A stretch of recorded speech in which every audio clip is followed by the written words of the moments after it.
예수님께서 제자들에게 가슴 아픈 이야기를 합니다. 무슨 말씀을 하냐면 내가 많은 고난을 받고 죽임을 당하고 3일 만에 살아날 것이다. 여러분들이 그런 이야기를 들으면 어찌 될까요? 예수 믿는 사람들은 십자가를 져야 되기 때문에 힘들고 어려워. 그래서 잘 먹고 잘 살 생각하지 말고 성공할 생각하지 말고 기도하면서 잘 참고 지내. 어, 이제 앞으로 더 예수 믿는 사람들은 더 힘들어질 거야. 이런 얘기 들으면 에이 뭐 그런 일이 일어나겠어. 그래도 뭐 하나님이 계시는데 뭐 나한테 그런 어려움이 오겠어. 이런 생각을 하겠죠. 제자들도 그랬어요. 아이, 그리하지 마십시오. 예수님한테 그런 일이 일어날 일이 없습니다. 걱정하지 마십시오. 예수님이 더 심각하게 또 얘기를 합니다. 이제 점점 때가 돼서 너희 중에 나를 누가 팔 거야. 그리고 너희들은 다 나를 버리고 다 도망가고 나를 혼자 둘 때가 올 것이다. 제자들이 뭐랬어요? 누가 도대체 예수님을 팔 것인가? 네. 성경에 보니까 요한복음 13장에 보니까 누구에 대하여 말씀하시는지 의심하더라. 그러니까 저로 의심을 하게 된 거죠. 누가 예수를 팔 것이냐? 왜 의심을 할까요?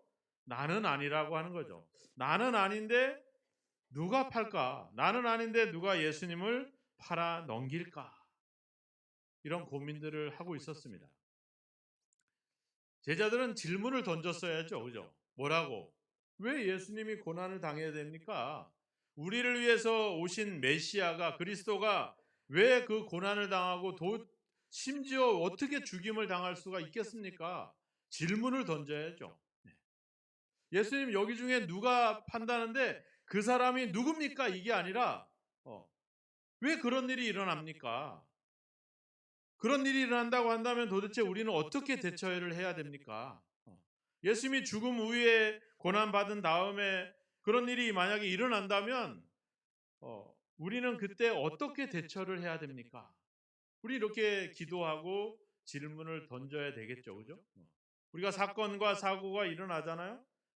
많은 사람들이 돈의 문제 때문에 또 스스로 생명을 끊기도 하고 이런 어려운 시대를 우리가 살아가고 있는데 하나님 도대체 우리는 이런 세상에서 어떤 믿음으로 어떤 마음으로 살아가야 될까요? 우리는 질문을 던져야 되죠. 나한테는 그런 일이 일어나기선 안 돼요.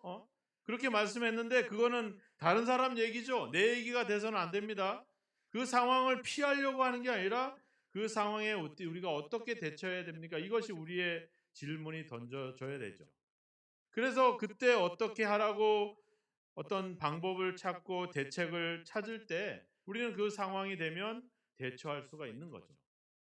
근데 제자들의 질문과 제자들의 의문과 제자들의 의심은 그게 아니었어요.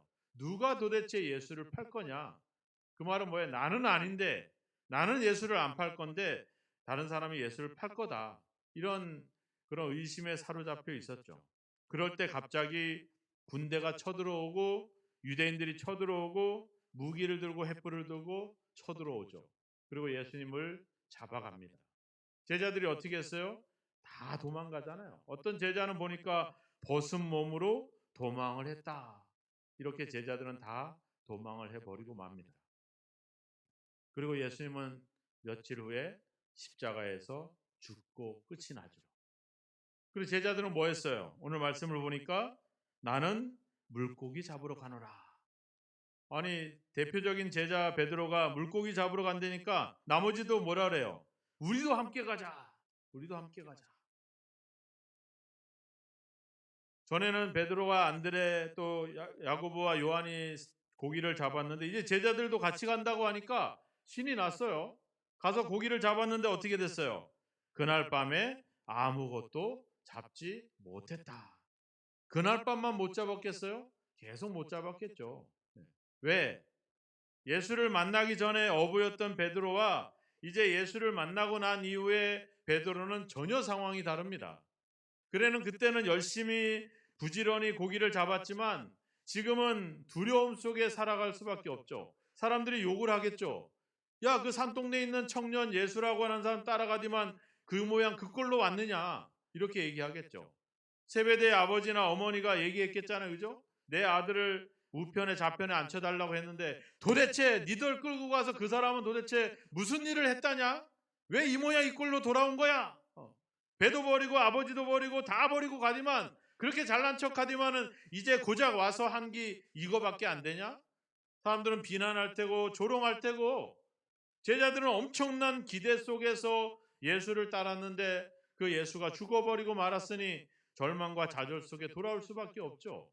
예수님을 만나기 이전의 모습보다 지금은 더 비참해진 거예요. 이젠 죽지 못해 사는, 이제는 두려움 속에, 왜? 예수를 따랐으니까 유대인들이 색출을 하겠죠. 이 동네 사람들이 나를 고발할 텐데, 저 인간이 예수 따랐던 사람이라고 고발을 할 텐데 두렵고 떨리겠죠. 이런 두려움 속에 있으니 그들의 삶은 이전보다 더 아주 절망적인 상황으로 갈 수밖에 없는 겁니다.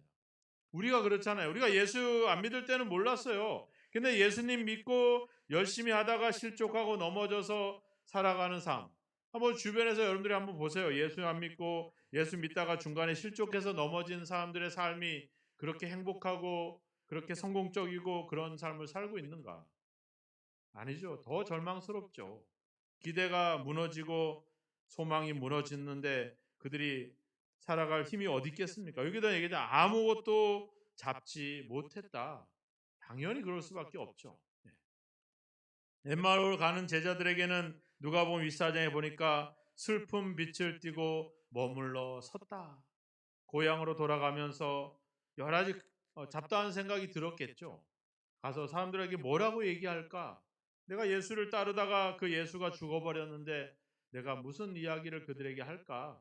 그래도 성공적인 모습으로 가야 될 텐데, 우리가 명절이 되면 그렇잖아요. 명절 되면 집에 못 오는 자녀들이 있어요. 누가 뭐다?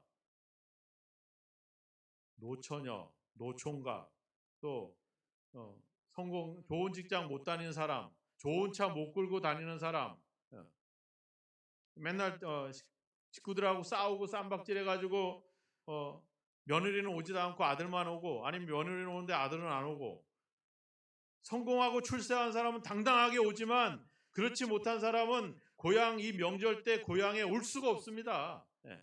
오면 뭐예요? 그래, 이거 이 송편 하나 더 먹고 힘내서 가서 열심히 일해. 이게 아니잖아, 그죠? 너는 뭐 했냐? 애들은 왜 안 왔냐? 너는 왜 시집도 안 가고, 너는 왜 장가도 안 가고, 도대체 내가 대학까지 가르쳤는데 도대체 뭐야 이게? 배 한 짝도 안 사오고, 아, 어제 마트 가봤더니 배가 하나에 10,000원씩 가는 것 같더라고요. 한 10개도 안 되는데 막 99만 9천 원이야. 와, 너무 비싸더라고. 이번 명절 때 자식들이 뭐 안 사가져 온다고 해서 뭐라 그러지 마요. 너무 비싸. 먹고 살기 진짜 힘든 시절인 것 같아요. 예. 성공해야지 오잖아요. 뭔가 자랑해야지 와야 되잖아. 내 자식이 왔는데 내 이웃들에게 보란 듯이, 야 봐라, 야 우리 차, 우리 아들이 이거 세단 타고 왔어, 좋은 차 타고 왔어, 선물 이거 들고 왔어. 맨날 이렇게 하니까 그렇지 못한 삶은 얼마나 힘들고 어려울까요? 오늘 제자들의 삶이 그렇습니다. 예수님을 따라 엄청난 기대와 엄청난 권력과 엄청난 소망이 있었는데 그 예수님이 죽어버리고 자기들은 이제 무일품으로 하나도 가진 것 없이 할 수 없이 먹고 살기 위해서 고향으로 돌아가는 그런 모습을 오늘 여기 성경에서 보여주고 있죠. 우리도 그렇잖아요. 우리도 예수 믿고 뭔가 사람들에게 내세울 만하고 뭔가 자랑할 만할 때, 예수 믿고 부자 되고 예수 믿고 건강해지고 예수 믿고 병이 날 때 사람들한테 가서 당당하게 얘기할 수 있잖아요. 우리가 믿음으로 하나님의 은혜로 내가 나한테 이런 놀라운 일이 일어났어 이야기할 수 있지만, 예수 믿고 병들고 예수 믿고 가난해지고 예수 믿고 성공하지 못하면 우리는 할 말이 없잖아요. 뭐 제자들의 삶이나 우리의 삶이나 다를 바가 없죠. 4절을 보십시오. 날이 새어 갈 때에, 우리가 날이 새어 갈 때 어때요? 가장 그때가 어두울 때잖아요, 그죠? 가장 어둠의 정점에 이르렀을 때 어떤 일이 일어납니까? 예수께서 바다에 서 계셨다.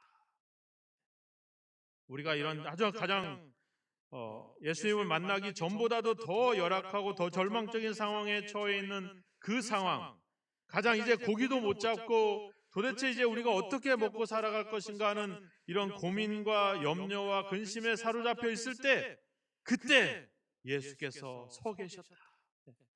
여인들이 그랬잖아요. 예수님이 죽은 이후에 그의 무덤을 찾아가서 무덤에 큰 돌로 덮여 있을 텐데 그 돌을 누가 굴려줄까? 서로 이야기하며 문의할 그때에, 성경은 참 이렇게 극적으로 성경을 기록하고 있는 것 같아요. 요한복음 20장에 가보면 여인들이 그러잖아요. 주님의 시체가 사라져서 이제는 울고 불고 절망 속에 있을 그때에, 그때 천사가 나타나고 오늘 말씀에는 그때 예수께서 그 바닷가에 서셨다, 이렇게 이야기를 하고 있죠. 예수님이 십자가에 죽으실 때, 그리고 그런 어떤 절망적인 순간, 우리가 이제 모든 게 끝났구나 하는 그런 절망적인 순간에 예수님이 나타나는 것이 아니라 우리의 생활 속에 돌아가서 그 절망이 우리 삶에 부딪혀가지고 도저히 일어날 수 없고 힘겨워서 도저히 희망이 없을 그때 주님이 우리를 찾아온다는 겁니다. 예수님이 십자가에 못 박혀서 죽어서 엘리 엘리 라마 사박다니 하다가 짠! 하고 나타나서 우리에게 기적을 나타내는 게 아니라 우리가 삶의 문제에 부딪혀서 도저히 방법을 찾을 수 없을 때 그 절망적인 그 현장에 예수님이 서신다는 겁니다. 그리고 뭐라 그래요? 얘들아, 너희에게 고기가 있느냐? 예수님을 알아봤어요? 못 알아봤어요? 못 알아봤어요. 왜 못 알아봤을까요? 그렇게 몇 년 동안 따라다녔는데. 멀리 있으니까 못 알아보죠. 자기들은 고기 잡고 있고 예수님은 저기 호숫가에 있는데 우리가 무슨 천리안이라고 그걸 볼 수가 있어. 못 알아보죠. 야, 고기 잡았냐? 없는데요? 야, 배 오른편에 던져봐. 저 사람 도대체 뭐야? 뭐라는 거야? 던져보래. 그래, 한번 던져보자. 안 던져도 고기가 못 잡으면 너 책임이야? 그 던지는 거죠. 뭐 예수님이 옆에 있어서 막 보시고 고기 잡았니? 뭐 이게 아니야. 멀리 떨어져 있는데 뭐 소리 지르겠지. 거기다 대고 뭐 조곤조곤 얘기할 리가 어디 있어요. 예수님이 하나님이라고 뭐 작게 얘기하면 거기서 크게 들리고 뭐 그러나요? 소리를 질렀겠죠. 소리를 질러서 못 잡았는데 던졌어요. 근데 고기가 잡혔어. 그 다음 절, 예수께서 사랑하시는 그 제자가 베드로에게 이르되 주님이시다. 왜 그런 말을 했을까요? 기억이 난 거죠. 무슨 기억? 예수님을 처음 만났을 때. 그래서 누가복음 5장으로 돌아가 보면 예수께서 게네사렛 호숫가에 서 계셨다, 이렇게 나와요. 그렇게 말씀이 시작이 됩니다. 그리고 너희에게 고기가 있느냐? 우리가 밤새도록 수고했지만 잡은 것이 없습니다. 그래? 깊은 데로 가서 그물을 내려라. 그래서 순종했더니 그물이 찢어질 정도로 많이 잡은 거죠. 이것을 그 제자가, 어떤 제자가 그것을 기억해낸 겁니다. 예수님은 그거를 원한 거예요. 예수님의 말씀에 순종하고 말씀에 의지해서 내가 그물을 내리리다, 이게 아니라 그때 예수님을 처음 만났을 때의 광경, 그때의 기억을 이 장면에서 다시 떠오르도록 만드신 거죠. 자, 그 다음에 보세요. 8절에 이제 9절에 보면 육지에 올라와 보니 그 숯불이 있는데 그 위에 생선이 놓여 있고 떡도 있더라. 예수께서 이르시되 지금 잡은 생선을 좀 가져오라 하시니 베드로가 올라가서 그물을 육지에 끌어올리고 가득 찬 큰 물고기가 153마리라 이같이 많으나 그물이 찢어지지 아니하였더라. 예수께서 이르시되 와서 조반을 먹으라 하시니 제자들이 주님이신 줄 아는 고로 당신이 누구냐 감히 묻는 자가 없더라. 13절, 예수께서 떡을 가져다가 그들에게 주시고 생선도 그와 같이 하시니라. 무슨 장면이에요 이게? 예전에 떡과 생선을 먹었던 장면이 나오잖아요. 예수님이 축사하시고 생선을 갖다가 나눠주라고 오병이의 기적의 현장에서 그것을 했잖아요. 이 장면이 바로 그때의 장면을 다시 기억나게 하는 겁니다.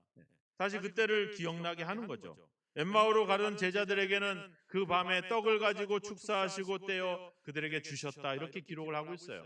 무슨 장면이에요? 예수님과 유월절 마지막 만찬을 나눴던 그런 장면들이잖아요. 그러니까 예수님이 이런 행동을 통해서 제자들과 그동안의 예수님과의 만남의 시간들, 그 이전에 가졌던 그 기억들을 다시 생각나게 하는 겁니다. 베드로에게 물어봤잖아요. 15절에 조반을 먹은 후 베드로에게 이르시되 요한의 아들 시몬아 네가 이 사람들보다 나를 더 사랑하느냐? 몇 번 물어봐요? 3번 물어보죠. 그죠? 왜 3번 물어봐요? 베드로가 3번 부인했잖아요. 어디서? 모닥불 피워놓은 그 모닥불 앞에서, 여종 앞에서 예수를 3번 모른다고 부인을 했잖아요. 예수님이 지금 숯불을 피워놓은 그 자리에서 베드로가 예수를 부인했던 그 기억을 다시 생각나게 하는 거죠. 그리고 너가 왜 그랬어? 내가 너를 사랑했는데, 내가 너를 위해서 십자가도 줬는데 왜 나를 부인하고 나를 왜 저주하고 나를 왜 버렸어? 그렇게 말하지 않죠. 네가 나를 사랑하느냐? 그걸 물어보죠. 사랑하죠. 베드로가 사랑하죠. 여러분들도 예수님 사랑하죠. 사랑하죠. 다 사랑해요. 그런데 내가 먹고 살기 바쁘다 보니까 교회를 못 나오는 거야. 내가 살기 위해서 발버둥 치다 보니까 말씀도 불순종하게 되고 내가 기도도 못하게 되고 이렇게 되는 거야. 그렇지만 나는 예수님을 사랑해. 그죠? 내가 예수님을 떠나서 죄를 짓기도 하고 잘못도 저지르지만 여전히 나는 예수님을 사랑해요. 내가 예수님을 은 30에 팔아넘겼지만 가룟 유다는 예수님을 사랑합니다. 그 마음은 가지고 있죠. 그런데 두렵고 떨리고 그들이 무섭고 돈에 연연하다 보니까 예수를 팔아넘기는 거죠. 예수를 사랑하는 마음이 없어서가 아니거든요. 아담과 하와가 하나님을 미워하고 하나님을 원망해서 선악과를 따먹은 게 아니잖아요. 하나님을 사랑하지만 유혹이 강하고 사탄의 권세가 강하니까 사로잡혀서 불순종하고 따먹는 거죠. 우리가 예수님을 사랑하지 않고 예수님을 미워해서 그런 짓을 하는 것은 아니거든요. 베드로의 부인과 베드로의 저주는 베드로에게 엄청난 인생의 상처입니다. 여러분들도 다음 주에 오늘 주일을 못 오신 분들 있잖아요. 왜 못 왔어? 고향 가시겠지. 명절 준비하겠죠. 벌초하러 갔겠죠. 다음 주에 와서 왜 지난주 안 왔니? 지난주 모든 게 나한테 얼마나 큰 상처예요. 그죠? 나도 오고 싶어. 하나님을 사랑해서 예배하고 싶어. 근데 내가 먹고 살다 보니 못 갔어. 그래서 내 마음의 상처인데 왜 안 왔어? 벌초하러 갔지. 막 이런 식으로 막 꼬집어대면 어때요? 마음이 아프죠. 마음이 아프죠. 너무 보고 싶었는데 오늘 와서 너무 좋아. 잘 왔어. 이렇게 가야 돼, 우리는. 지나간 거 얘기해봐야 뭐 그 사람이 그 다음에 안 빠지고 꼴박 오고 그래? 그런 거 없잖아요. 네. 우리는 상처를 보지만 예수님은 그 마음에 있는 사랑을 보는 거죠. 그리고 그 기억을 다시 한번 되새겨서 그 기억을 통해서 베드로를 책망하는 것이 아니라 베드로를 다시 힘을 주는 거죠. 예수님이 부활해서 40일 동안 능력이나 기적을 행하지 않습니다. 예수님을 보시면 막 벽을 뚫고 나오죠. 그죠? 왜? 문을 다 걸어 잠그고 그랬는데 어느 날 갑자기 예수님이 딱 하고 나타나서 너희에게 평안이 있으라 이렇게 얘기해요.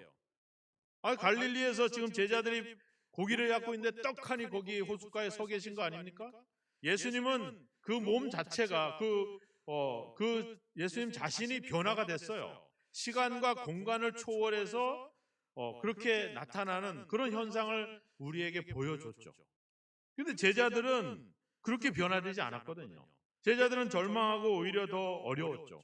또 예수님이 제자들을 위해서 하신 사역은 기적과 능력을 행하지 않았어요. 봐라, 저 인간들이 나를 십자가에 못 박혀 죽었는데 내가 저 인간들을 전부 다 죽일 거야. 내가 너희들을 위해서 복수해 줄게. 이 세상을 내가 뒤집어 볼게. 그러지 않았잖아요. 한 일이 뭐예요?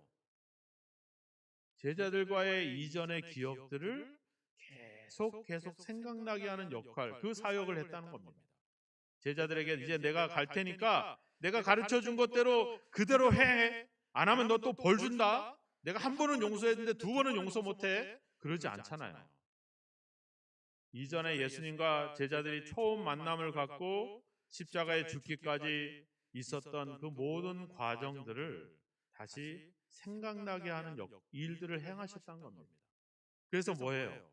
그때 하셨던 주님의 말씀을 기억나게 해주고, 또 너희들이 지금 이제 절망해서 고향으로 돌아왔지만 결코 너희들이 걸어온 길이 거짓된 길이 아니고 헛된 길이 아니라 그 길이 바로 옳은 길이었고 생명의 길이었다라고 하는 사실을 자기의 부활을 통해서, 제자들의 기억을 통해서 다시 한번 그것을 기억나게 하는 거죠.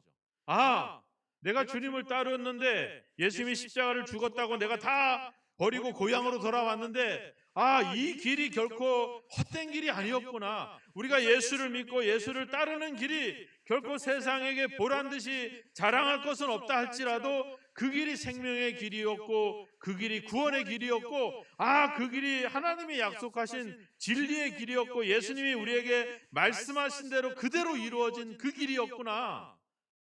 이 길로 가야 되겠구나. 이걸 예수님이 그들의 기억을 떠오르게 해서 그들로 하여금 그 길로 돌아오게 한 거죠. 이게 바로 하나님 예수님의 부활의 사역입니다. 부활은 바로 우리가 예수님과의 기억을 새롭게 하는 겁니다. 그래서 그분의 말씀을 기억해내는 것, 이것이 바로 부활이라고 하는 거죠. 그래서 제자들이 어떻게 했어요? 다시 예루살렘으로 모이잖아요. 야, 예루살렘으로, 예루살렘으로, 예루살렘으로. 왜? 거기 가면 다 예수 믿는 사람들 다 죽이려고 작정하고 모인 사람들만 모여 있는데 거기에 제자들이 계속 모이잖아요. 모여서 기도하고 하나님의 약속을 기다리잖아요. 뭐 때문에?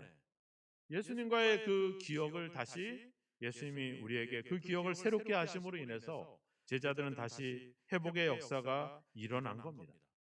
기억이라고 하는 것은 마치 하나의 원석과 같습니다. 그래서 우리 속에 소중하게 간직돼 있죠. 근데 이 기억으로만 모든 것이 해결되지 않죠. 예수님이 오셔서 그 기억을 우리로 하여금 생각하게 하시는 거죠. 이 생각이라고 하는 것은 바로 우리 속에 있는 그 원석을 가공하고 다듬어서 보석으로 만드는 과정을 우리는 생각이라고 말할 수 있습니다. 좋은 기억만 가지고 있는 것으로 필요하지 않아요. 그것을 우리는 잘 가공을 해야 됩니다. 우리가 추석 때 모여서 옛날 얘기 많이 할 거 아니에요. 우리가 시골에 가보면 추석 때 무슨 동문회 한다고 막 프랭카드 엄청 붙이잖아요. 모여서 우리 옛날에 학교 다닐 때 재밌었던 추억들, 좋은 우정들, 이런 얘기들 하잖아요. 그죠? 그런 얘기하면서, 야, 그때 우리가 청춘으로 젊어서 그렇게 살았지. 야, 언제 우리가 이렇게 나이가 들었냐? 야, 그래도 우리가 친구인데 끝까지 우정을 지키며 행복하게 살자. 이렇게 쫙 가면 얼마나 좋아. 근데 거기서 갑자기 자랑질 해대고 내 아들 잘났다고, 지 잘났다고 얘기하기 시작하면 나중에 쌈박질이 되죠. 그리고 나중에 이제 다시는 안 본다고 이제 왼수가 돼버리죠. 기억이라고 하는 것을 어떻게 가공하냐에 따라서 그것이 우리에게 힘이 되고 격려가 되기도 하고, 그 기억을 잘못 가공하게 되면 그것이 오히려 우리의 삶을 망치는 결과를 가져오는 거거든요. 우리도 예수님과의 좋은 기억들이 있잖아요. 은혜를 받고 어떨 때 막 마음이 뜨거워지기도 하고 막 예수님을 위해서 내가 모든 걸 바치기도 하고 막 그랬잖아요. 저도 막 가난해서 벗어나려고 막 발버둥 치며 열심히 공부했어요. 피 터지게 공부하고 그냥 자격증도 있는 대로 다 따고. 왜? 그래야지 좋은 직장 가잖아요. 그 친구가 면접 보러 간다 해가지고 내가 집에 오는 길이라 같이 따라갔어요. 그랬더니 옆에 대기실에 앉아 있는데 얘가 면접 보고 나오는데 사장님이 같이 나오더라고. 자네는 뭔가? 이 친구인데 같이 집에 가는 길입니다. 자네는 취업 안 하나? 해야죠. 면접 안 봐? 봐야죠. 그럼 지금 면접 봐. 예? 그래서 거기서 이력서 써가지고 바로 면접을 봤어요. 그 친구 떨어지고 제가 됐어요. 얼마나 신나요? 하나님이 나에게 이제 드디어 돈 벌 수 있는 길을 열어주시는구나. 신났죠. 이제 내가 공부하고 제가 기사 자격증이 7개나 된다 그랬잖아요. 이거 가지고 얼마나 큰 일을 할 수 있는데 신이 났죠. 이제 하나님이 나를 알아보시는구나. 한 달이 돼도 돈을 안 주고, 2달이 돼도 돈을 안 주고, 6달 돼서 설날 때 됐는데 집에 갔다 오라고 10만 원 주더라고요.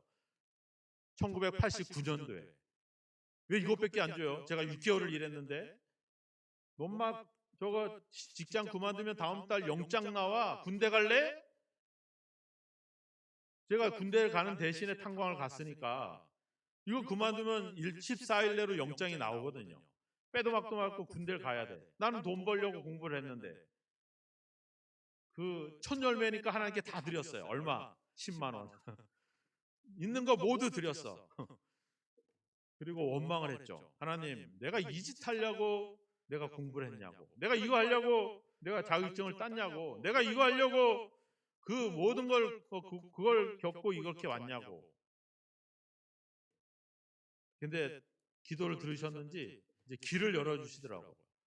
그래서 이제 막 돈을 벌기 시작을 했어요. 막 수천만 원씩. 연봉이 막 5천, 89년도, 90년도에 한 7천만 원씩 연봉 받아보세요. 정신 못 차리 돈이. 자격증 빌려가서 막 자격증 20만 원, 30만 원씩 막 돈을 줘봐야 얼마나 신나요. 아, 하나님이 드디어 나에게 길을 열어주시는구나. 야, 우리 하나님 최고다. 어느 날 꿈을 꿨어요. 그냥 제가 하던 일이 막 그 건물이 저를 뒤집어 엎고 종업원들이 저를 막 이리 끌고 저리 끌고 여와서 일해라 저라 와서 일해라 하면서 저를 막 그냥 온몸을 찢듯이 그렇게 고통스럽게 꿈을 꾸고 나서 아, 하나님이 돈에 빠져 있는 나를 징계하시는구나. 그래서 그때부터 이제 보화를 하늘에 쌓아두라 해서 15조를 갖다가 구절교회 갖다 드리고 우리 아이들을 위해서 뭐 이거 해서 돈을 다 써버렸죠. 나중에 신학대학 갈 때는 뭐 등록금 정도밖에 남지 않더라고요. 하나님께서 나에게 복을 주시고 은혜를 주시고 그렇게 해서 내가 막 보란 듯이 막 성공하고 신나더라고요. 그런데 하나님이 아주 그냥 다 털어가시더라고요. 또 서울에서도 어느 순간에 아파트를 갑자기 주시다가 또 여기 또 시골로 내려갈 때 좀 그걸 다 걷어가시고. 그러니까 우리가 그런 세상에 있는 것들은 불확실한 거죠. 어떨 때 있다가 어떨 때 사라지는 것. 그래서 우리가 그런 것이 잘 되면 복 받은 것처럼 안 되면 뭔가 벌 받은 것처럼 우리는 그런 식으로 자꾸 우리의 상황을 보게 하죠. 근데 예수님이 부활하신 주님은 제자들과의 기억을 통해서 뭐예요? 상황을 보게 만드는 게 아니라 그 기억을 통해 하셨던 하나님의 약속, 그것을 보게 만들었죠.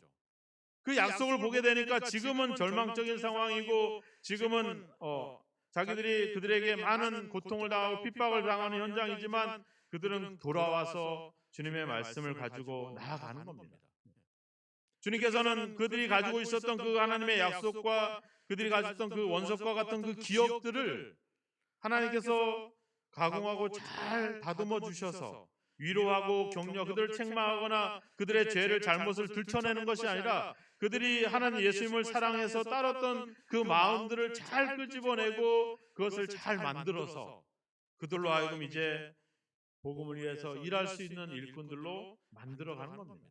바로 부활은 그겁니다. 우리가 뭔가 능력을 잊고 힘을 얻고 권능을 얻는 것이 아니라 우리 속에 있는 그 하나님에 대한 기억, 하나님에 대한 약속을 다시 한번 생각하고 그 약속에 의지해서 다시 한번 담대하게 살아갈 수 있는 것. 그래서 내가 지금은 절망스럽고 때로는 남들에게 자랑할 만한 삶이 아니지만 이 삶에서 내가 포기하거나 낙심하지 않고 인내하면서 하나님의 약속을 바라보고 참고 가는 것.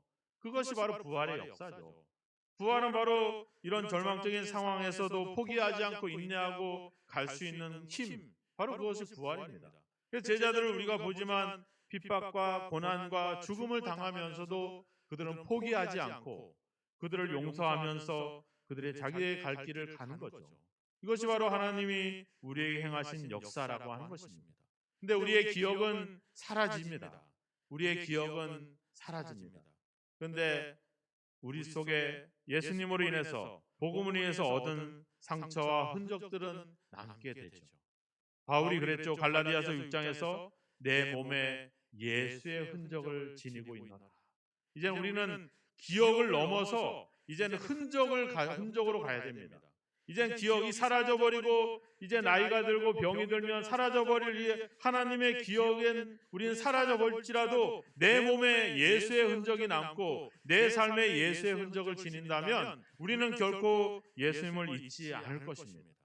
이제 우리는 기억의 단계를 넘어가서 이제 하나님의 그 부활의 역사 속에서 우리가 다시 한번 생각하고 고민해서 이제는 예수의 흔적을 가지는 존재로 우리는 다시 더 성숙된 단계로 나아가야 된다라고 하는 것입니다. 오늘 예수님이 성만찬을 행할 때 제자들의 발을 씻어줄 때 이야기했잖아요. 알고 행하면 복이 있으리라. 이제 우리는 알고 있었습니다. 이제는 그것을 우리는 행하는 단계로 가야 될 것이고 그것이 내 삶의 흔적으로 남아야 된다는 거죠. 그래서 그럴 때 우리는 영원히 기억할 수 있는, 기억이 사라지지 않는 흔적으로 우리 신앙이 남아야 될 줄로 믿습니다. 여러분, 주님을 위해서 일하시고 주님 복음을 위해서 열심히 행하십시오. 여러분들이 가는 길이 결코 잘못된 길이 아닙니다. 헛된 길이 아닙니다. 그 믿음의 끝에 하나님의 부활의 승리를 맛보게 하실 것입니다. 여러분들이 가는 길을 포기하지 마시고 끊임없이 그 길을 걸어가시고 이제는 예수님을 기억하고 생각하는 단계를 넘어서 내 몸에 예수의 흔적을 지닐 수 있는, 예수를 위해서 내가 힘쓰고 그렇게 헌신하고 일꾼으로 일해서 내 몸에 가지는 여러 가지 상처들로 내가 이걸 볼 때마다 예수님을 기억하고 예수님의 약속을 생각해낼 수 있는 그런 흔적을 우리 몸에, 우리 삶에, 우리 인생에 지녀야 될 줄로 믿습니다. 우리의 믿음은 결코 헛되지 않습니다. 잠깐 절망스럽고 잠깐 힘든 시간이 있을지 모르겠지만 포기하지 마시고 인내하시고 참아내셔서 마침내 하나님의 약속을 경험하는 저와 여러분이 됐으면 좋겠습니다. 우리가 코로나를 겪고 나면서 이제 참 힘들다, 어렵다, 도대체 어떻게 헤어날 것이냐라고 생각했지만 벌써 순식간에 지나가 버리고 말았습니다. 우리의 절망적인 상황들, 문제들은 오래되지 못합니다. 때가 있고 한시적입니다. 포기하지 마시고 낭망하지 마시고 우리와 함께 하시는 그 주님, 우리에게 끝내 승리와 구원을 주실 그 주님을 믿으시고 그 약속에 의지해서 살아가는 저와 여러분이 되기를 주의 이름으로 축원합니다. 이제 주님에 대한 좋은 기억을 이제 여러분들의 삶의 큰 힘과 능력으로 삼으시고 그 기억이 이제 여러분들의 삶의 흔적으로 남을 수 있도록 주님을 위해서 더욱더 믿음으로 전진해 나아가는 저와 여러분이 되기를 주님의 이름으로 축원합니다. 기도하겠습니다. 함께 기도합시다. 주님과의 기억을 다시 한번 생각하면서 주님이 우리를 위해서 베푸신 은혜와 사랑을 다시 한번 되새기면서 삶에 지금 당하고 있는 여러 가지 삶의 문제들 앞에 낙심하지 마시고 그때 함께 하셨던 하나님이 지금도 함께 하시고 그때 약속하신 하나님의 약속이 반드시 이루어지심을 믿고 주님 참고 인내하며 이 믿음의 길을 굳건하게 걸어가게 하옵소서. 함께 기도하겠습니다.